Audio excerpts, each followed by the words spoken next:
আপনার আমার পছন্দ হতেও পারে নাও পারে, কিন্তু দেশের প্রধানমন্ত্রী হিসেবে নরেন্দ্র মোদীকে বহির্বিশ্বের কেউ যদি অপমান করে আমাদের ভারতীয় অস্মিতায় ব্যথা তাতে লাগে বই কি। এই যে ডোনাল্ড ট্রাম্প একের পর এক অসম্মানজনক কথা বলে চলেছেন নরেন্দ্র মোদীকে উদ্দেশ্য করে, এটা আমাদের দেশের প্রতিটি মানুষকেই অপমান করা হচ্ছে। আমরা কেউ নরেন্দ্র মোদীকে বিশ্বগুরু হিসেবে নিশ্চয়ই দেখি না, কিন্তু সেটা দেখেন কিছু অন্ধভক্ত, তারা যদিও মোদীর এই অবমাননায় চুপ করে থাকতে পারেন, কিন্তু দেশের একজন দায়িত্বশীল নাগরিক হিসেবে আমরা তো আর চুপ করে থাকতে পারি না, চুপ করে থাকবো না। সেই কারণে এনেছি আজকের প্রবীর প্লাসের এই প্রতিবেদন।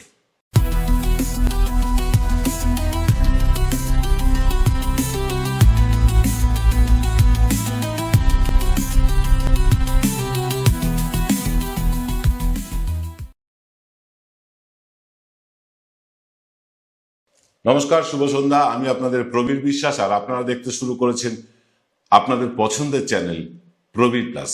প্রথমে ভারতীয়দের ভিসা বাতিল, তারপর অবৈধ অনুপ্রবেশের দোহাই দিয়ে ভারতীয় মুলুকের লোকজনকে জন্তু জানোয়ারের মতন হাতে পায়ে শিকল বেঁধে মালবাহী বিমানে চাপিয়ে ফেরত পাঠিয়ে দেওয়া, ভারতীয় পণ্যে অত্যাধিক শুল্ক বসিয়ে ভারতের ব্যবসাকে ধ্বংস করে দেওয়ার চেষ্টা, এ সবই করেছেন মার্কিন প্রেসিডেন্ট।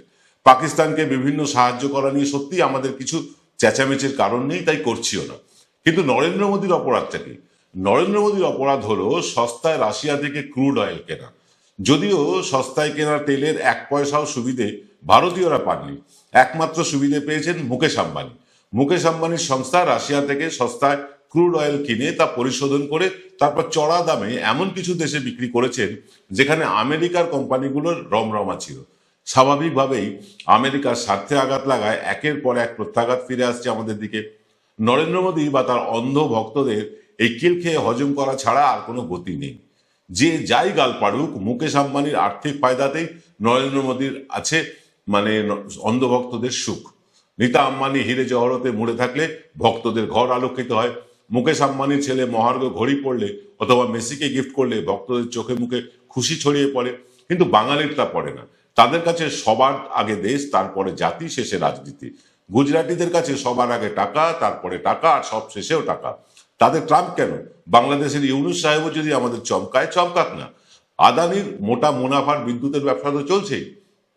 আমাদের দেশের জয়শঙ্কর, শুভেন্দু, হেমন্ত বিশ্ব শর্মা এই দু চার দিন দেখে নিব, বুঝে নিব, চিকেন নেক চড়া করে নিব, এই বলে লম্পজম্প করবেন। আর আদানি সাহেব চড়া দামে বাংলাদেশকে বিদ্যুৎ বিক্রি বাট্টা করে যাবেন।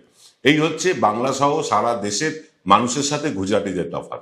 দেখলেন না, যখন নোটবন্দি হলো, সবচেয়ে বড় স্ক্যাম হলো নোটবন্দিতে, তখন নরেন্দ্র মোদী তার মাকে ঢাল করে মুখ লুকোতে পিছপা হলেন না। আমার আপনার মাথাতেও এসব আসে না, টাকা পয়সার ব্যাপারে অন্তত। কিন্তু গুজরাটিরা এর থেকেও নিচে নামতে দুবার ভাববে না। এই দেশ বল্লভভাই প্যাটেলের মতন গুজরাটির লৌহ মানব পেয়েছে, মহাত্মা গান্ধীর মতন বিশ্ববরণ্য গুজরাটি নেতাকেও। কিন্তু তারপর টাকার নেশায় মশগুল গুজরাটিরা নিজের মা, দেশ মা, তাদের সকলকে দাওয়াতে চড়িয়ে দিচ্ছে অনায়াসে। পূর্ব মেদিনীপুরের বিপ্লবের মাটি থেকে উঠে আসা আবার শুভেন্দু অধিকারী বলুন, নতুন করে বিপ্লবী হওয়া দিলীপ ঘোষ, বটানির প্রফেসর সুকান্ত মজুমদার, অনর্গল ভাট বকে যাওয়া শ্রমিক ভট্টাচার্যদের প্রত্যক্ষ সমর্থনে এই দুই ব্যবসায়ী লুট চালাচ্ছে, আর গুজরাটি লুট চালাচ্ছে, আর দুই গুজরাটি সেটা করতে দিচ্ছে। এই লজ্জা আমরা রাখবো কোথায়? সম্প্রতি ট্রাম্প বললেন মোদী তাকে পছন্দ করেন না, যেভাবে পছন্দ করতেন না ভেনেজুয়েলার প্রেসিডেন্ট মাদুরোকে সস্ত্রীক তুলে নিয়ে গিয়েছে আমেরিকা। মাদুরোর অপরাধ? মাদুরো তার দেশের তেলের বিপুল ভান্ডার আমেরিকার পায়ের কাছে তুলে দিতে চাননি।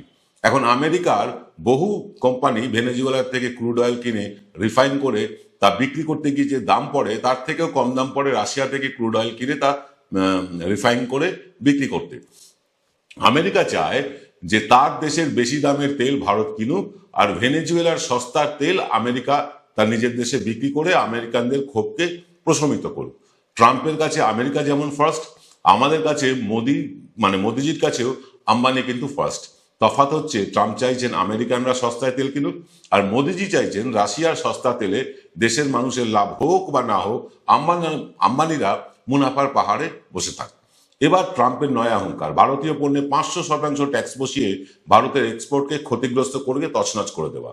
তবে সব প্রোডাক্টসের ওপর নয়, বেশ কিছু প্রোডাক্টসের ওপর 500% ট্যাক্স চাপাতে চায় আমেরিকা, যেসব ভারতীয় ভেষজ না হলে আমেরিকার ওষুধ ফ্যাক্টরিগুলোতে তালা পড়বে, সেই সব ভেষজতে আলাদা কোনো ট্যাক্স বসাবে না। মানে যাতে আমেরিকার লাভ হয় তাতে হাত লাগাতে চাইছেন আমেরিকা। যেমন ধরুন জামা কাপড়, যন্ত্রাংশ, গাড়ির যন্ত্রাংশ ইত্যাদির উপরে 500% ট্যাক্স বসাতে চাইছে তারা। এর আভাস কিন্তু আগেই পাওয়া গিয়েছিল, যখন ভারতীয় পণ্যে আমেরিকা 200% ট্যাক্স বসিয়ে ভারতকে পথে বসানোর চেষ্টা করেছিল। ভারতীয় ব্যবসায়ীরা আমেরিকার নির্ভরতা ছেড়ে অস্ট্রেলিয়া সহ অন্যান্য মার্কেটে নিজেদের বিস্তার ঘটিয়ে নিজেদের জন্য অন্নপথ খুলে রেখেছেন। এখন যদি আমেরিকা ভারতকে বাধ্য করে যে তাদের দেশের বেশি দামের তেল ভারতকে কিনতেই হবে, তাতে আম্বানিদের কিছু যাবে আসবে না, কিন্তু আমাকে আপনাকে হয় আরো বেশি দাম দিয়ে তেল কিনতে হবে, আর না হয় ভারত সরকারকে তার চড়া ট্যাক্স কমিয়ে ভারতীয়দের ক্ষোভ প্রশমিত করতে হবে। আর তা যদি না হয়, মোদির অবস্থাও কি ভেনেজুয়েলার প্রেসিডেন্ট ওই মাদুরোর মতো হবে? না, সেই দুঃসাহস আমেরিকা হয়তো দেখাবে না, কারণ ভারত আর ভেনেজুয়েলার পরিস্থিতি কিন্তু এক নয়। ভারত অন্তত কাগজে কলমে পঞ্চম অর্থনৈতিক শক্তিশালী দেশ। ভারতের প্রতিরক্ষা এবং মহাকাশ বিজ্ঞান অনেক ক্ষেত্রে আমেরিকার সমান অথবা কয়েকটি ক্ষেত্রে এগিয়েও। ভারতের 100-150 কোটি মানে বৃহৎ জনসংখ্যার মার্কেটে আমেরিকার উপস্থিতি কিন্তু বেশ ভালো, সেটা আমেরিকা কিছুতেই নষ্ট করতে চাইবে না। কিন্তু ভারতের দুই পড়শি দেশের মাধ্যমে ভারতকে ব্যতিব্যস্ত করে রাখবে। আবার অনেক পুলওয়ামা হবে, পেহেলগাঁও কিংবা মুম্বাই অ্যাটাকের মতন ঘটনা ঘটবে আমেরিকার প্রত্যক্ষ মদতে বা পরোক্ষ মদতে। চীনের আগ্রাসনের ফলে কাশ্মীরের যে বা অরুণাচলের যে অংশ যদি একাংশ চলেও যায়, ট্রাম্প মিটিমিটি হাসবে। মানে ভারতের বিষ বাষ্প ছড়াবে ইউনুস সাহেব। উপমহাদেশে ভারত বিরোধী অবস্থান আরো বাড়বে, যেটা আমাদের পক্ষে মোটেও কাম্য নয়। ভারতকে চতুর্দিক থেকে ব্যতিব্যস্ত করে রাখবে আমেরিকা। অপমানজনক বার্তা ভেসে আসবে পশ্চিমা বিশ্ব থেকে। বিদেশি বিনিয়োগকারীরা হাত গুটিয়ে নেবে। নতুন শিল্প হওয়া ছেড়েই দিন, বহু শিল্প দেশের অস্থিরতার কারণে ভারত ছেড়ে পালাবে। অর্থনৈতিক বিপর্যয় সামলাতে আমাদের ঘাড়ে আরো ট্যাক্স চাপাবেন নির্মলা সীতারামন। নিষ্পেষিত হব দিনের শেষে আমরা ভারতবর্ষের সাধারণ মানুষ। এসবের জন্য দায়ী কিন্তু স্বয়ং মোদী। মোদী নাচতে নাচতে নমস্তে ট্রাম্প বলে ঝাড়ের বাসকে নিজের ঘাড়ে টেনে এনেছিলেন। আমেরিকায় গিয়ে সব নিয়ম নীতি জলাঞ্জলি দিয়ে মাই ফ্রেন্ড ডোনাল্ড ট্রাম্প হয়ে প্রবাসীদের উদ্দেশ্যে আপকি বার ট্রাম্প সরকার বলে আবেদন করেছিলেন। আবার এই ট্রাম্পকেই পরের নির্বাচনে ইগনোর করে রোশানলে পড়েছেন। এর আগে রোশানলে পড়েছিলেন জো বাইডেনের, তার বিরোধী ট্রাম্পকে সমর্থন করে। এবার ট্রাম্পের রক্তচক্ষুর কারণ আমেরিকার ভোটে আমেরিকায় গিয়েও ট্রাম্পকে পাত্তা না দিয়ে চলে আসা। এসবই পররাষ্ট্রনীতির অদূরদর্শিতা। জয়শঙ্করের মতো একজন চামচে লেভেলের লোককে দেশের মন্ত্রী করে রাখা।